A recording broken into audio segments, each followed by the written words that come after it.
अल्लाहुम्मा सल्ली अला मोहम्मद, अल्लाहुम्मा सल्ली अला मोहम्मद, अल्लाहुम्मा सल्ली अला मोहम्मद। अस्सलाम वालेकुम नूर दरूद के मुअज़्ज़ज़ साइमीन। आज के ये वीडियो महज़ एक वाक़या नहीं बल्कि एक गरीब की पुकार और अल्लाह के जवाब की सच्ची दास्तान है। क्या आप इस वक्त अपनी छत ना होने की वजह से परेशान हैं? क्या आपको भी लगता है कि इस महंगाई में अपना घर बनाना नामुमकिन हो चुका है? और क्या आपके गिर्द भी ऐसे ही लोग हैं जो आपकी मजबूरी का मजाक उड़ाते हैं? आज की वीडियो शुरू करने से पहले मैं आपसे एक सवाल पूछना चाहती हूँ। दोस्तों, क्या आपको यकीन है कि अल्लाह के ख़जानों में आपके लिए भी एक घर है? जी हाँ दोस्तों, अल्लाह के ख़जानों में भी एक घर मौजूद है। तो कमेंट्स में जी हाँ लिखकर अपनी हाज़िरी लाजमी लगवाइए, क्योंकि आज की ये वीडियो आपकी सोच और तकदीर दोनों बदल सकती है। आज मैं आपको वो दुख भरी लेकिन ईमान अफरोज़ कहानी सुनाऊंगी कि जब दुनिया ने हमें ठुकरा दिया तो सूरह अखलास ने कैसे हमारे लिए महलों के दरवाज़े खोल दिए। दोस्तों, एक वक्त ऐसा आया कि आजमाइशों ने हमें चारों तरफ से घेर लिया। मेरे मियाँ का अपना स्टोर घर में ही था, यानी घर में इनकी दुकान थी और उनका काम बहुत अच्छा चल रहा था। अचानक हालात बदले और वो काम उनके हाथ से निकल गया। दोस्तों, एक तरफ रोज़गार का जाना और दूसरी तरफ जिस घर में हम रह रहे थे वहाँ तकसीम का मामला शुरू हो गया। हमारे पास इतनी रकम नहीं थी कि हम मेरे मियाँ के भाई और बहन को उनका हिस्सा देकर घर अपने पास रख लेते। दोस्तों, घर जाने का मतलब था कि घर और दुकान दोनों गए और ना इतना पैसा था कि नया घर ले सकें। इस वक्त अपनों के रवैये बदलते देर नहीं लगी। मेरे मियाँ के भाई और बहन को हिस्सा देने के लिए हमने रिश्तेदारों से उधार रकम मांगी, लेकिन कहते हैं कि बुरे वक्त में अपनों का ही पता चलता है।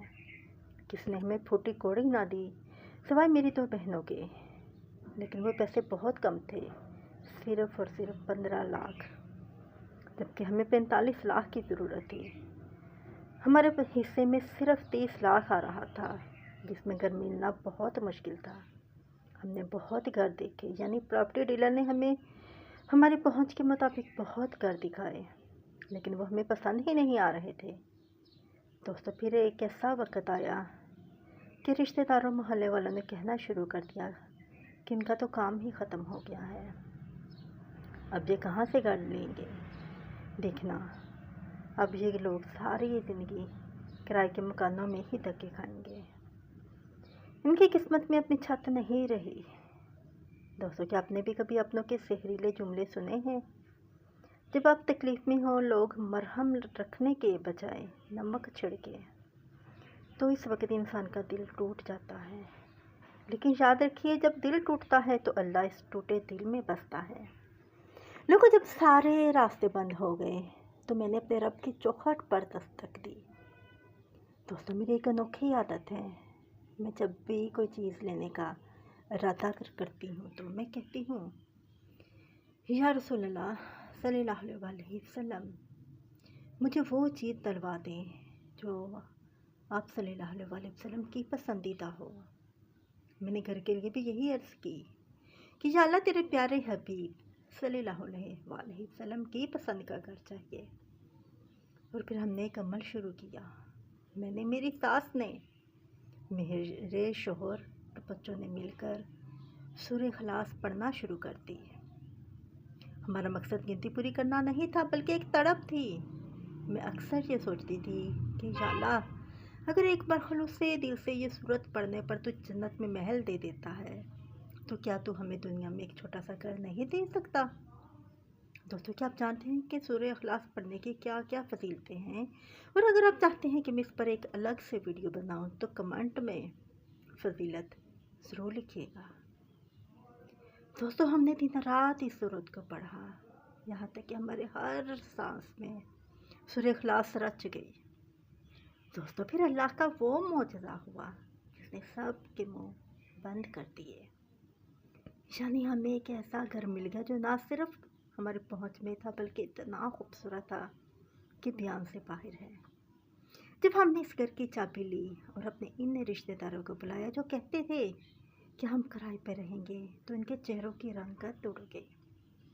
वो हैरत से अपने दांतों तले उंगलियां दबा गए और एक दूसरे से पूछने लगे कि इतना शानदार और इतना वसी घर, इतना खूबसूरत घर इन्हें कैसे मिल गया, और वो भी मेरा इतना सस्ता। दोस्तों, ये सिर्फ मेरा रब था जिसने मेरी नीयत और सूरह इखलास की बरकत से हमें वो मुकाम दिया जिसका दुनिया ने कभी सोचा भी ना था। दोस्तों, क्या आपको भी अपने रब से किसी ऐसे मौजूदे का इंतज़ार है? दोस्तों, यकीन रखें वो बहुत करीब है। आइए अब हम सब मिलकर इन सब के लिए दुआ करते हैं जो अपनी छत के लिए तड़प रहे हैं। आप यहाँ भी हैं, अपने हाथ उठा लें और दिल से आमीन कहें।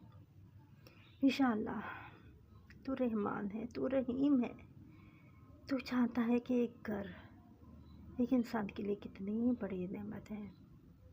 मरा जो बहन भाई इस वक्त किराए के घरों में परेशान हैं, जिन्हें माल के मकान परेशान करते हैं, तंग करते हैं, या जिनके पास सर छुपाने की जगह नहीं है, इन सब को अपने गैब से ख़जानों से अपना साथी बरकत वाला और सुकून वाला घर अता फरमा। या अल्लाह हमें किसी का मोहताज ना कर। या अल्लाह हमें अपनों के तंज और लोगों की बातों से बचाकर अपनी पनाह में रख। जैसे तूने सूरह इखलास की बरकत से मेरे घर के चूल्हे को ठंडा होने से बचाया और हमें छत दी, वैसे ही हर परेशान हाल को उनकी पसंद का घर अता फरमा। या अल्लाह हमें दुनिया और आखिरत दोनों में अपने हबीब सल्लल्लाहु अलैहि वसल्लम की पसंद की ज़िंदगी और मौत अता फरमा। आमीन सुम्मा आमीन बिजाहिल नबीजिल अमीन करीम सल्लल्लाहु तआला अलैहि वसल्लम। दोस्तों, एक बात और, हम जो पिछले घर में रहते थे वहाँ पर हमारे पास सिर्फ़ और सिर्फ एक कमरा था। जैसा कि अक्सर होता आया है और होता है कि बहुओं को सिर्फ़ और सिर्फ एक कमरा मिलता है, ऐसे ही हमारे पास सिर्फ़ और सिर्फ एक कमरा था।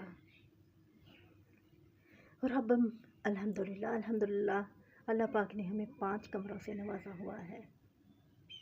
और मज़े की बात ये है कि हम लोग एक कमरे में रहते हैं और बाकी सारा घर हमारा खाली पड़ा होता है। और एक कमरे में हमने अपने लिए रोज़गार यानी दुकान बना ली है, यहाँ से हमारी दाल रोटी चल रही है। और अल्हम्दुलिल्लाह अल्लाह पाक ने उसके अंदर बरकत भी अता की है और हमारा अच्छा भला गुजारा भी हो रहा है। दोस्तों, अगर आपको ये सच्चा वाक़या पसंद आया हो तो इसे सदका जारिया समझकर शेयर करें और एंड स्क्रीन पर मौजूद सवाल का जवाब ज़रूर दीजिएगा कि आपको अगली वीडियो किस मौजू पर चाहिए। दोस्तों, अगर आप चाहते हैं कि मैं सूरह इखलास का वो ख़ास तरीका बताऊं जिससे रिज़्क़ के बंद दरवाजे खुल जाते हैं, तो अपना जवाब हाँ या ना में कमेंट में ज़रूर दीजिएगा। अगर आपको मेरी ये वीडियो पसंद आई हो तो इसको लाजमी शेयर कीजिएगा और नूर दुरूद के सब्सक्राइब करना मत भूलिएगा और बेल आइकन लाजमी दबाइए ताकि मेरी हर नई आने वाली वीडियो का नोटिफिकेशन सबसे पहले अब तक पहुँचे। मुझे भी अपनी दुआ में याद रखिएगा। अब मैं आपसे इजाज़त चाहूँगी। अस्सलाम वालेकुम व रहमतुल्लाहि व बरकातुहू।